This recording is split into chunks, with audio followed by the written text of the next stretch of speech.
Hey guys, what's up? Engineer Pat 5290 coming to you with yet another N-scale how-to video. I've been doing a bunch of these just over time with N-scale, HO, and O-scale. Tonight we're going to be doing an N-scale how-to. I'm going to show you how to repair the weight on some of these N-scale cars. When you get used N-scale cars, this is a common problem where the weight maybe just pop loose or it may just have a little bit of rust on it. And I'm going to show you what to do with that today. So it's really simple on what you need. Obviously the car with its components. Obviously you have the shell, weight, and frame. And this was a car I recently rebuilt within the past couple of months with the old style Rapido trucks. Rides really smooth. It's just a little bit off balance. So you're not going to need much for this project. You're going to obviously need the parts of the car, some sandpaper, some rubbing alcohol, and some Testors modeling cement. So what we're going to do first is obviously disassemble the car.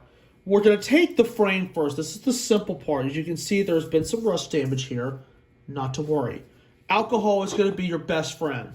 So I just take a little piece of paper towel, dab just a little bit of alcohol, and just gently rub it.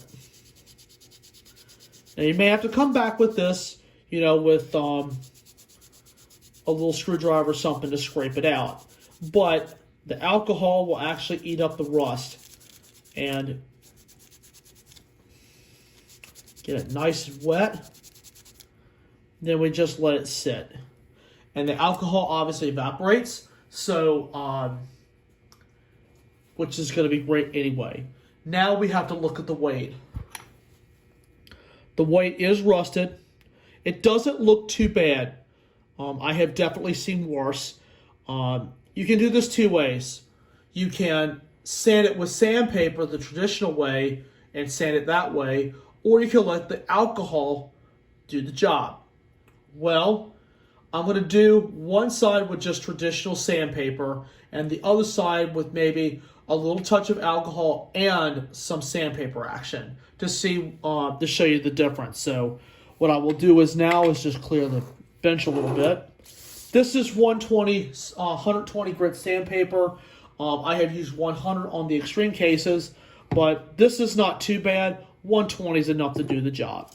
So what we'll do, slide it across like this.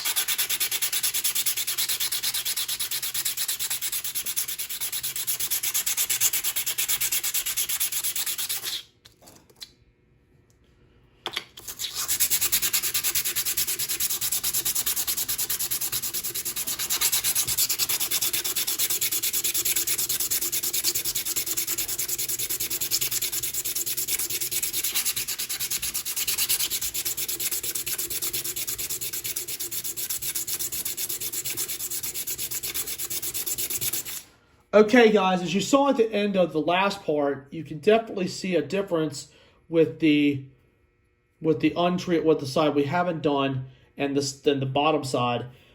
This was just with 120. This actually feels pretty good.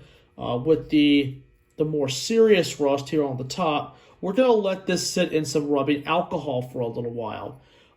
So what we'll do is we'll let this dunk in the alcohol for a little bit, just enough so the alcohol can actually break the rust and be able to actually able to come off when we use the sandpaper. So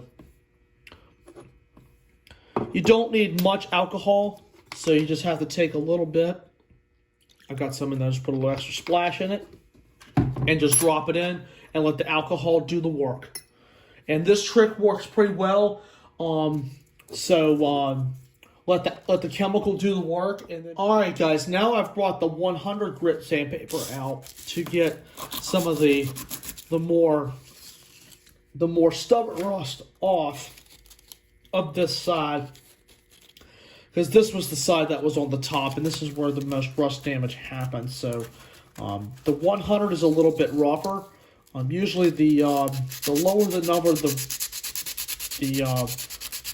the grittier the sandpaper is, and the bigger the number, the finer the sandpaper is. You guys probably know that from building things in your shop. And sandpaper is used in a lot of applications.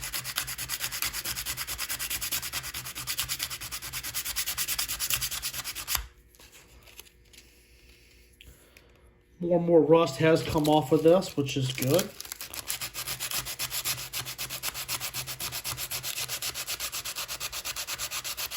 Okay, everybody, here is the finished product of that weight from the main central boxcar.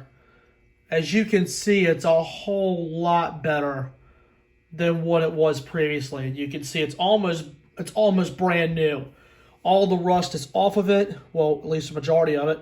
And I went back over with a little bit of alcohol just to get rid of all the dust off of there, all the rust dust. And that's what came off while I was off camera.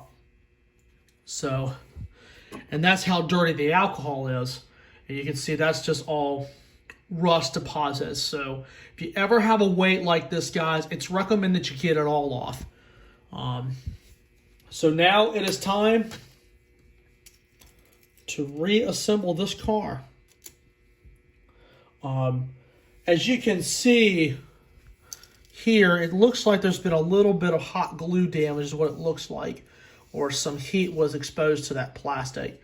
I recommend using something that's cold, like Tester's plastic cement. I recommend this just because, first off, it does not expand and it dries very clear.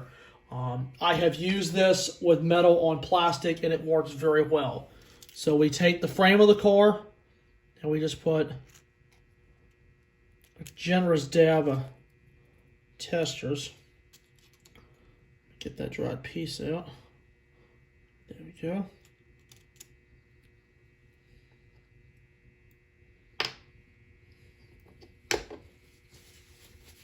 Now, you can slow down for me. You can spread it with your finger, or you can spread it with just a little paper towel. Make sure the entire area is pretty well covered. And then we just drop the weight back in there.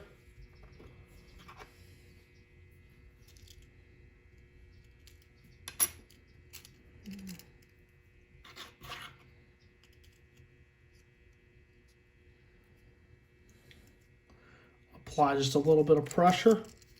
And if you have a little bit of excess, that's okay. You can take just a small little piece of paper towel. And you can just wipe the excess into the little seam right there. And this dries clear, guys, so don't fret if it goes all over the weight. You can wipe it off and just allow the glue to do its job. Try not to get it on the wheels and the couplers, just because it might affect the performance. But now, while that dries, we can actually put the shell on. The shell looks pretty good. I don't see any dings in the paint. Well, one of the steps is missing, which I'm not worried about. What I'll do is just dust it out just a little bit. Might have a little bit of dust in it. Get it nice and clean. Now we just simply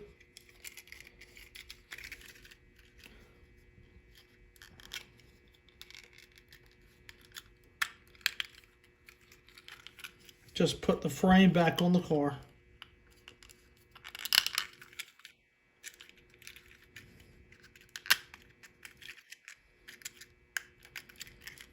It's a certain way it goes in. Has to line up with the little tabs right in there. And then we just slide it on in. There it is. Now we just let the car just sit overnight just to make sure the testers hardens. And we have a perfectly running car. And it's now correctly balanced. So that's your how-to on fixing a weight in an N-scale car. It's a really simple project, but a fun project. So that's always a plus to do something fun. So if you have any further questions on this, please leave a comment in the description box. If you would like to ask questions, on Model Railroad Mondays. That's a stream that I do the first Monday. That's the first Monday of every month. We do Model Railroad Mondays, so it's always a good time right there to ask questions. And you can even leave questions, in the comment section if you'd like, and I can do a follow-up video if you'd like. So definitely ask questions, guys. Definitely something to maybe look into if you're older rolling stock. So anyway, guys, that about wraps it up for this video. Just remember, smash the like button, drop a comment down below, hit that subscribe button, and tap that notification bell for the latest updates, and I will catch you guys on the next one. Take care, may God bless, and I wish all of you clear signals ahead.